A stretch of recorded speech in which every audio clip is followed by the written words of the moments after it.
Okay, please welcome Jonathan Rosenbaum.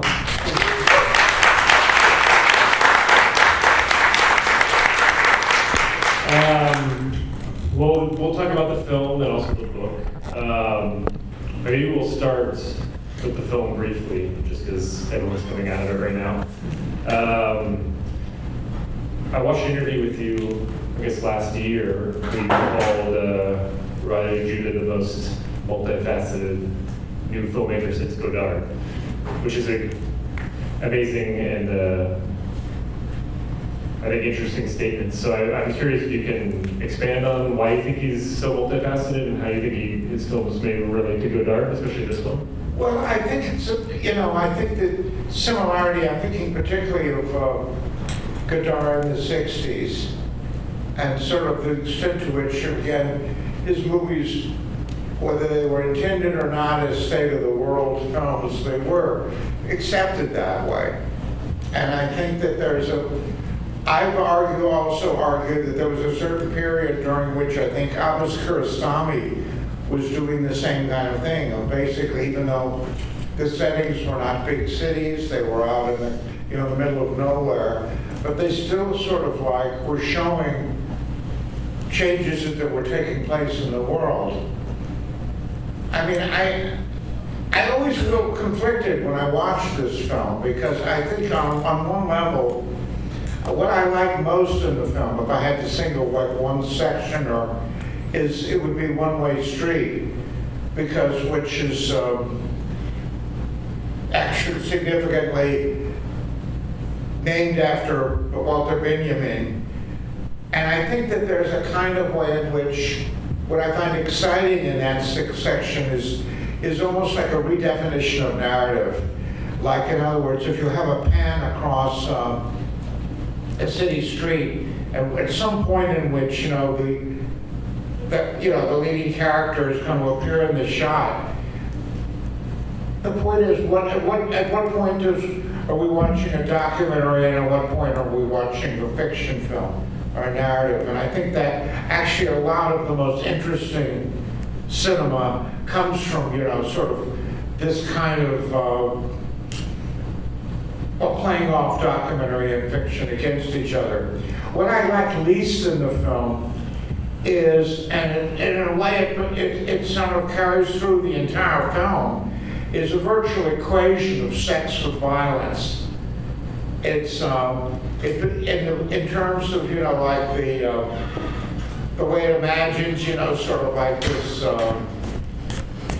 private taping of sex to the whole idea of sort of like taking revenge sexually on everyone and so on. I think that to me the lowest point in Stanley Kubrick's cinema is the scene in Clockwork Orange when the teenage hero basically has sex with two teeny boppers, and you get them, like William Tell's Overture on and it's basically a very adolescent view of sex. It's one that excludes even the possibility of tenderness. It's all about assault. But it's pretending to be a kind of like an appreciation when in fact it's much more of a kind of a puritanical response. I think there are traces of that, or maybe more than traces in this film. And you can also say it's too long. You could say it's so much of it consists of sarcasm of various kinds, which is almost like the quintessential Eastern European, view of sort of like what makes us unhappy about the world. But I think there's a certain, and in a way it's in its expression of being powerless.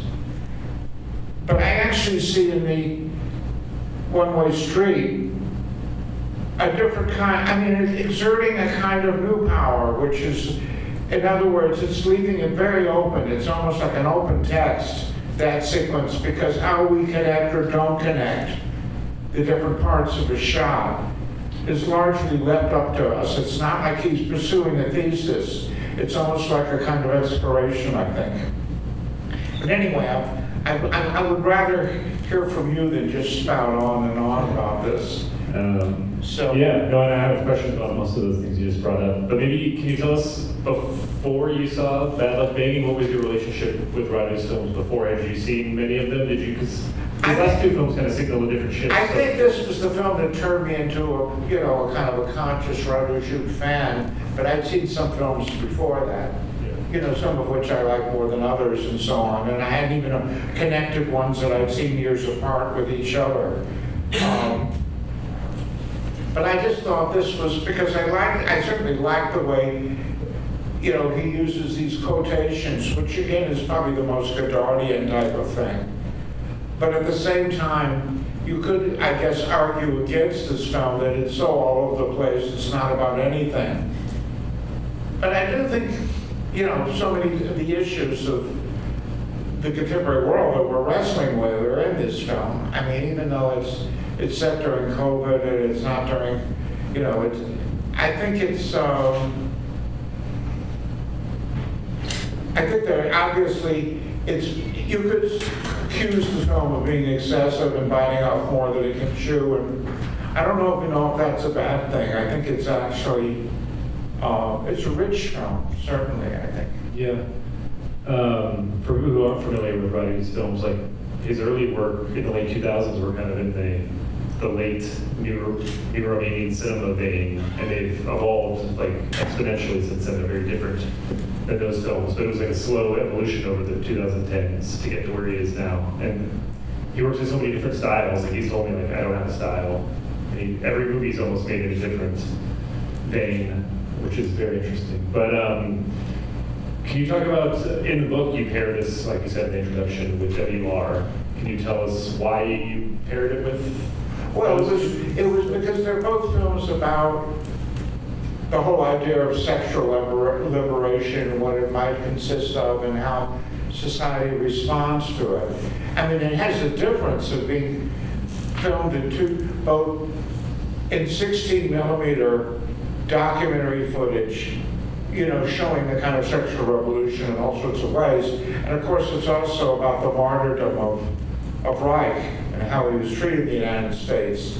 But then you have 35 millimeter fictional sequences done in Yugoslavia, which are, you could say in some ways satiric, full of irony and sarcasm of its own. You have a heroine who's arguing in favor of sexual liberation but never gets laid herself, while her roommate doesn't care her talking about it but spends all of her time having sex, while her roommate is lecturing about it. So it's basically, I was interested in almost like the historical relation of one to the other, but lots of different things. The fact that I argued, perhaps questionably, that the Machiavelli film was more internationalist and basically had a wider view.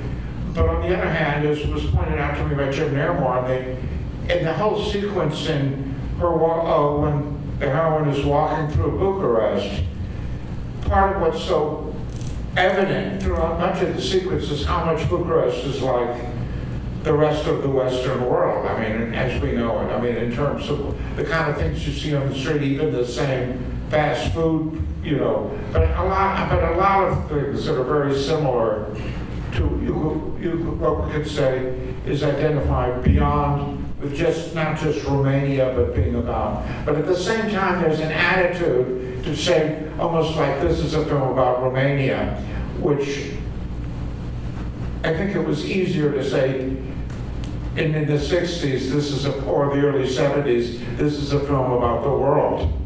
So I think there are a lot of differences. I think they have also certain weaknesses in common too, of maybe biting off more than they can chew, and also being very interested in contradictions.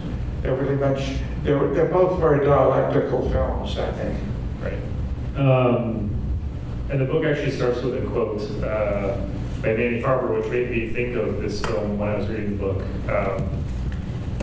He says, I get a great laugh from artists who ridicule critics as parasites. Such a horrible joke. I can't imagine a more perfect art form, a more perfect career than criticism. I can't imagine anything more valuable to do. I've always felt that way. And it just struck me as, because Radu's such a cinephile, and he loves critics, which he mentioned obviously in the introduction. He loves Jim Hoberman, and he just is like a rabid cinephile, and he's very into reading criticism, which I don't think there's a good or bad No, and in fact, I approach. But think you one of mentioned in the book too, Elaine May like never read criticism and didn't pay attention to these things. So I feel like it's an interesting well, yeah, he's very much grounded, and partly maybe even why I like him is because I mean, the most recent film I've seen of his is a short film about Potemkin, which is really a critique of Potemkin, but also a critique of the world, of how it treats Potemkin and how it's really concerned with, but I do think that there's, what I like about him, and which to me has a quality in common with Godard, is he's trying things out. He's not trying to sort of sell you a bill of goods. It's almost like his films are questions more than they're statements. They're not giving you answers, although there's a kind of pretense of that with the 3 alternative endings, you know. But I actually think that there's a way in which I think the stronger parts of the film are the earlier parts of it for me. I think in a way it kind of peters out a little bit at the end because it tends to kind of like go over the same material, and it becomes much more issues of, you know, things like hypocrisy and it becomes, well, I don't know, it seems to me that there's more danger of monotony in the last sequence than there is in the one-way street, although there might be other people who feel the reverse. So I don't know, as I say, I really would like to hear some of people's reactions, because I'm not trying to sort of like lay down any kind of like one position about this film, but I'm curious to see what other people think. Yeah, for sure. Any thoughts, reactions, questions in general? Yeah, I came in completely blind, not knowing the filmmaker, just my friend saying come. And in college I wrote a lot about Makaveyev, and so the opening there was this. Yeah. And there's this historicity to Makaveyev, and you describe this dialectical conflict of documentary with sort of surrealist narrative fantasy that are in so much both films and have these massive ruptures in the middle. And I guess I'm doing like a New York Q&A statement instead of a question. But what I'm wondering is how grounded in a true story or fantasy is the film we just watched? Is this a completely fictitious narrative, or where does it?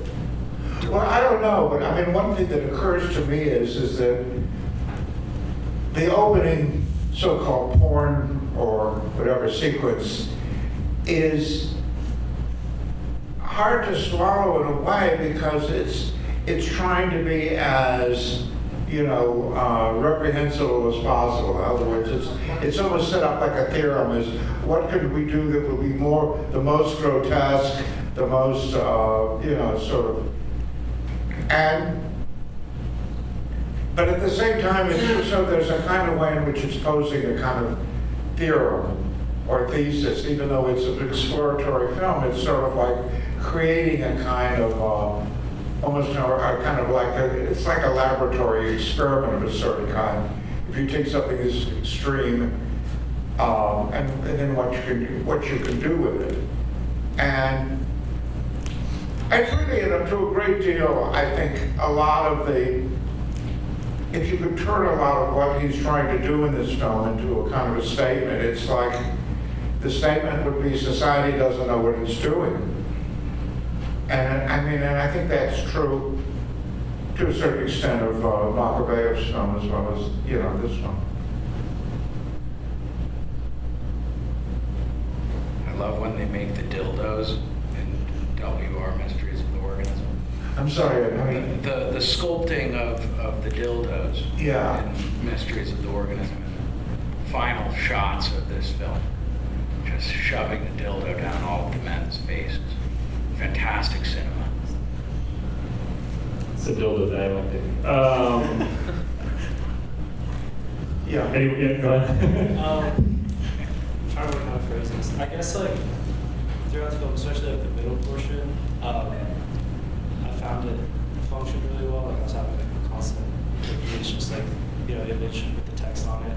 I'm But having then some trouble hearing, I'm I sorry. guess just like how do you react to a film that is like saying so much and is making so many statements, like so many statements per second during this middle portion of the film, to then have like a choose your own adventure ending almost, to almost like not make the grand statement at the end? How do you react to that? Did you get that? I'm sorry. Could you it- paraphrase, because I didn't quite get it.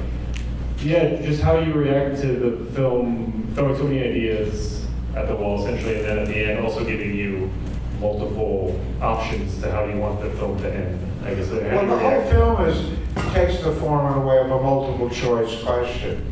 It's, or each section is sort of like proposing that in different ways formally, and that's partly what's interesting about it. Like when the camera is sort of like combing across the streets and she's passing through it, it's like, do we connect this in our minds or do we not connect it? Do we give more importance to her or to what we're seeing on the street? How do we connect it with everything else? It's all, these options.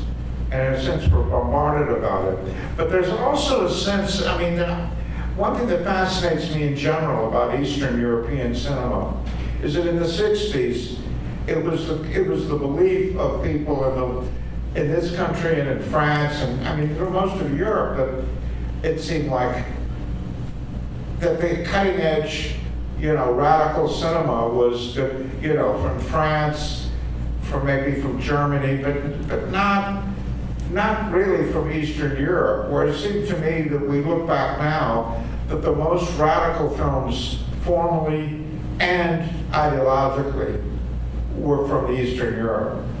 And we didn't recognize it adequately, maybe partly because we didn't know more about the cultures. I don't know, there could be different reasons for that. But the other examples, one could cite, of course, Daisies of Chitilova and even Yansho, for example, in Hungary. But I think there's a quality you get in so much of Eastern European cinema, which is sarcasm. And in a way, I equate sarcasm with a kind of admission of impotence and defeat. It's like you can't do anything to change it, so you complain a lot.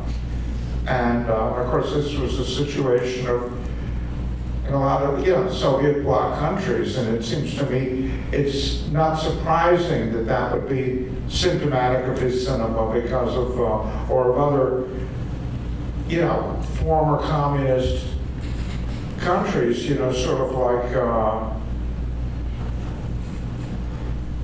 But it has a kind of it becomes part of the much more visibly part of the culture there than in other parts of the world, at least that are other parts of the world that I'm aware of.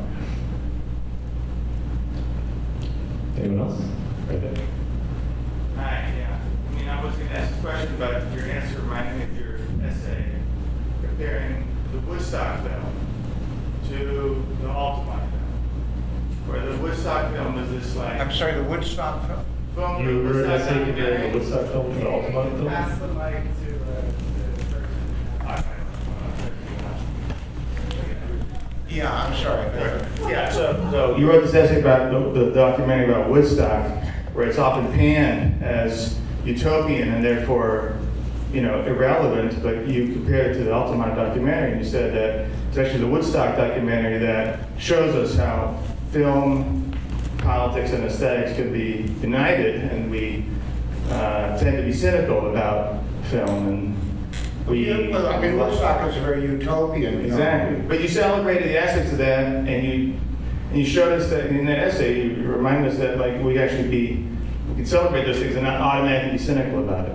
So I'd like to ask you, like in the present movie, because this movie shows us a way of seeing like this, like sitting circle of COVID, kind of right-wing politics.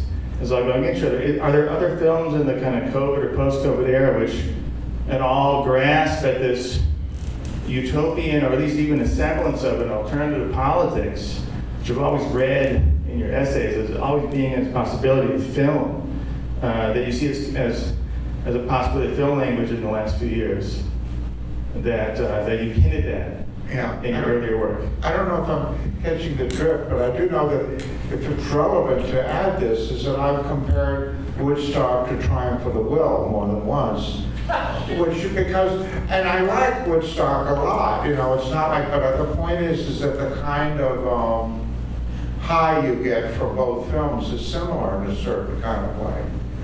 And there are even similar types of camera angles and, the exaltation of the crowds. And even though you could, I guess, argue that there's more emphasis on the difference between people in the crowd in Woodstock than there, the difference of hippies from other people and so on. If you compare that to the kind of everybody being like everybody else in the Riefenstahl film.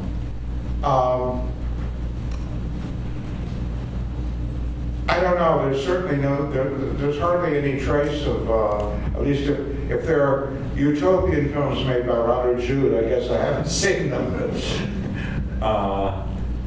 They seem to be much more desperate in the way they view society and pessimistic, I guess, to a large extent too. But at the same time, they're taking advantage of the fact that there's freedom now to make films like this, where there obviously wasn't before. So in that sense, it's not so much utopian as sort of like trying to sort of take advantage of all the freedoms that, one hasn't had before, and maybe even overdoing it for that reason, but still enjoying it. In that sense, there being a utopian side. And for me, there is a utopian side to this film, because it's sort of like the whole way of taking the idea of the multiple choice question, or or basically leaving choices up to the audience and using that as a way of structuring the whole film, becomes in some ways a very positive thing. It becomes very invigorating, and it particularly because it argues against the idea of assigning only one meaning to anything that's going on, but rather sort of saying there are different ways we can deal with this, and there are different ways we can think about this. And in a way, this is a kind of put together with the intention of, doing that, precisely that, of opening up all these possibilities. So in that sense, you could say, to me, it feels utopian in that way, but not, of course, not in terms of the subject matter of the people and the situations. I agree the first part was really fun. I also like the first part more. Since you were asking about our opinions. I'm sorry, I'm having... She said she also enjoyed the first part the most. Yeah. Yes. It was very fun and beautiful. Yeah. Like the part where she's going into the house of the principal, and then the camera goes and looks at a plant that's coming out of the floor. I don't know, I thought it was very funny also, that first part. I feel like the last part was more like Twitter, like being in social media, which is also interesting. I guess that's also intentional. I liked it a lot.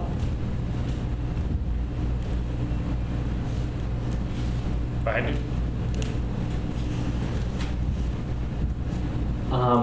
You're one of the great writers of Playtime, and you kind of showed me how to watch Playtime and kind of see, Jacques Tati's Playtime is like this incredible film.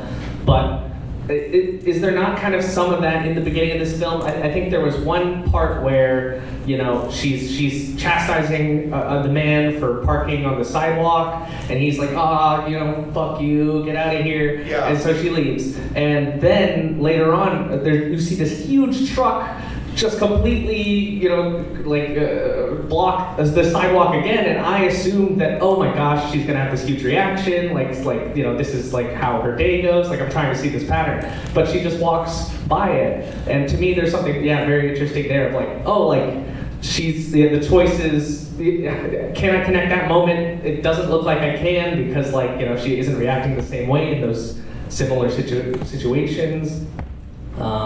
I think I see that sometimes in Hong Sang-soo, where, like, you know, it's always like, how do you talk to somebody? It always feels like you're going back to like square one. I guess, yeah, that's the fun thing to me about the beginning of this movie. It's just like each interaction feels new, or you can't connect it, or you're trying to connect it with the next segment.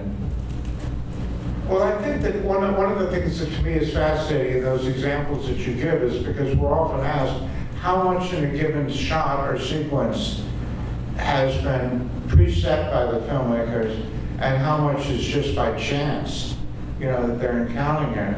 And then we start thinking, you know, do we value them differently if we know that they're set up for the camera or if they're just taken by accident?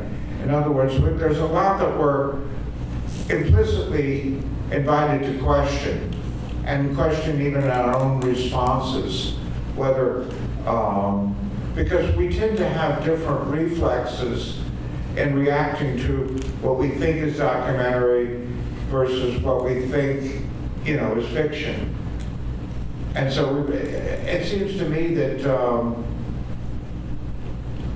in a way, one of the things we're being asked throughout the whole film, particularly when we cover these quotations, is, you know, how much of this basically fits with other how much does this piece fit with other pieces or not? You know, in other words, it's a kind of an ongoing question I think we have to ask, you know, in order to just even make sense of the film while we're watching it. And I do like the whole idea of, this is what common with Playtime is, basically the films that I like the most are films that I think actually teach me new ways of looking at things and understanding them. I mean, Playtime is a film that actually taught me how to live in certain cities, because when I moved to Paris from New York, one of the reasons why I left New York was that I thought I was suffering from sensory overload whenever I was walking down the street. It was just bombarded by all these things and I didn't know how to process it. And Playtime showed you precisely ways that you could process it in a creative and comical way by seeing that what's happening over here and what's happening over here does have a relationship, and you could make something out of that relationship. So it was giving coherence to incoherence in a certain way. And I think that to a certain extent that's something this film does too. Although it does it very differently. And the essay in the program, the Jim Hoberman essay, touches on some of the things you were talking about with the relationship with nonfiction. Any other questions? Yeah, up there.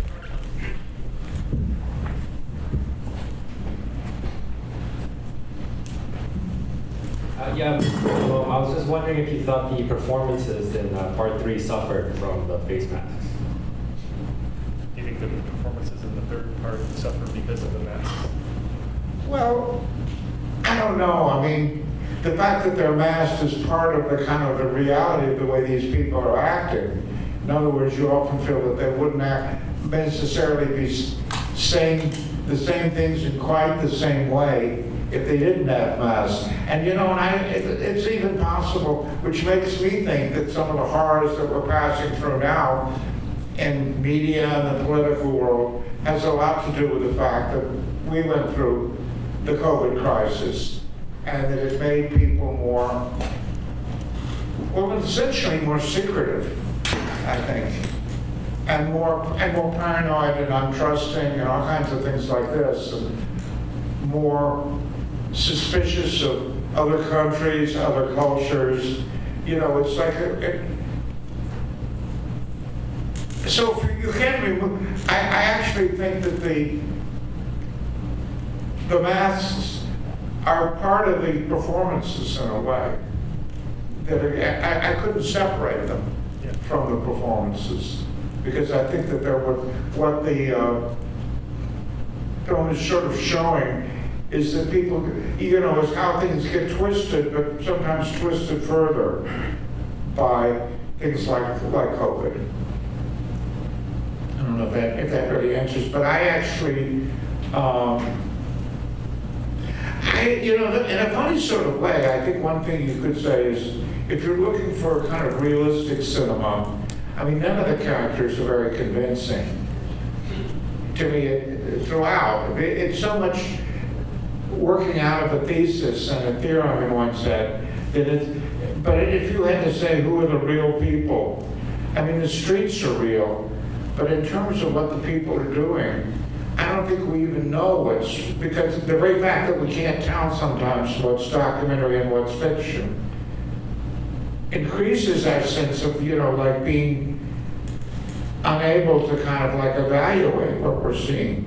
And I think if we had strong characters that we could identify with or see as clearly good or bad, it would change the whole way we watch this film, I think, and it would become less interesting, I think. Before we wrap, well, Jonathan's going to stick around if anyone wants to talk to him, but maybe we should try and touch on at least the concept of the book, which actually deals with not only film writing, but also your jazz and literary criticism, which yes. is...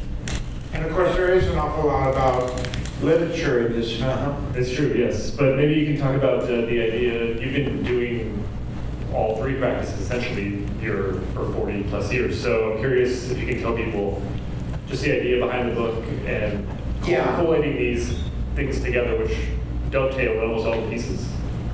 Well, it's interesting because, I mean, I think that even music is very important in this film, in the sense that I see the music as being central to the sarcasm. Whenever you get that pink screen in between sections, it's the music is basically telling us this is a joke.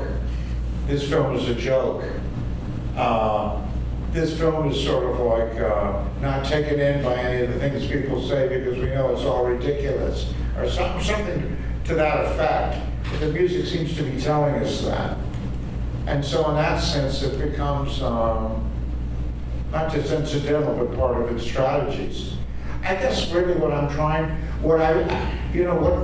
the strategy for choosing which pieces I was running was being interested in literature and music and film throughout my life, and wanting to see what kind of these three interests had in common or how they related to each other. And then I discovered when I actually picked these pieces that I've been exploring this for most of my career. I didn't realize to what extent I had been. But then retrospectively, I was able to say, hey, like the idea for this book is sort of like been long brewing for that reason, because it's a methodology I've been using in a lot of pieces that I've been writing.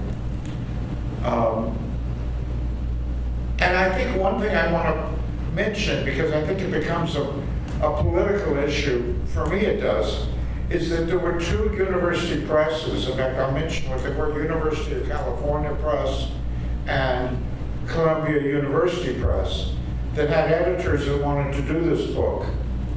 And they were told that they couldn't by their publicists.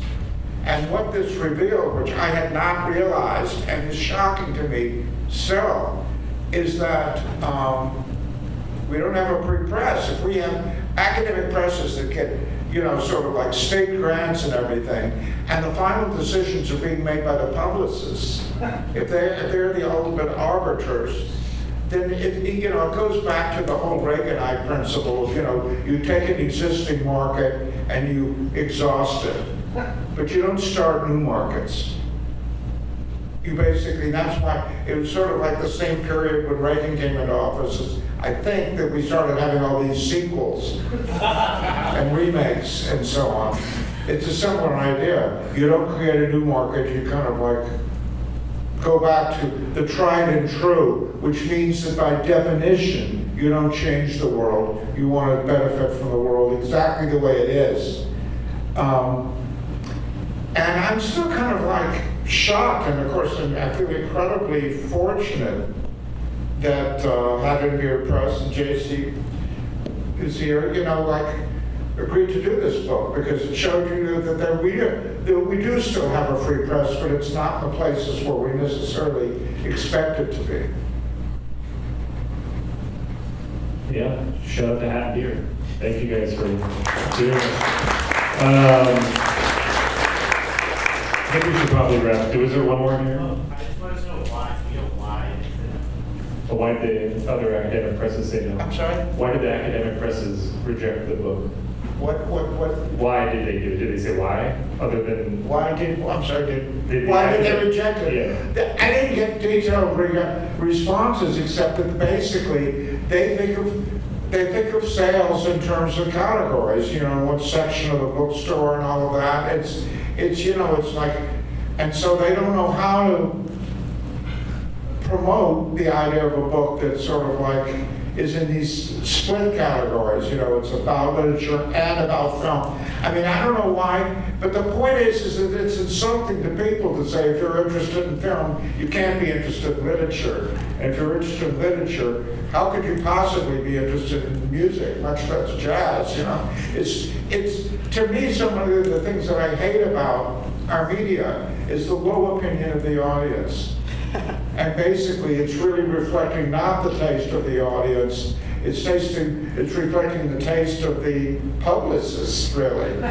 Or, you know, that's what it really means in effect. And the same way that, you know, I always like to sort of talk about the way that Hollywood worked was like the joke about a sign in Florida at an orange juice stand that says all the orange juice you can drink for $1.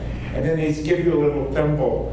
And then they say, that's all the orange juice you can drink for $1. Somehow I feel like that's the way our culture works, oddly enough. And it's definitely the only book that compares Peanuts to Ozu, and takes it on a tourist reading of Mad Magazine and many other things, riches to dig into in this book.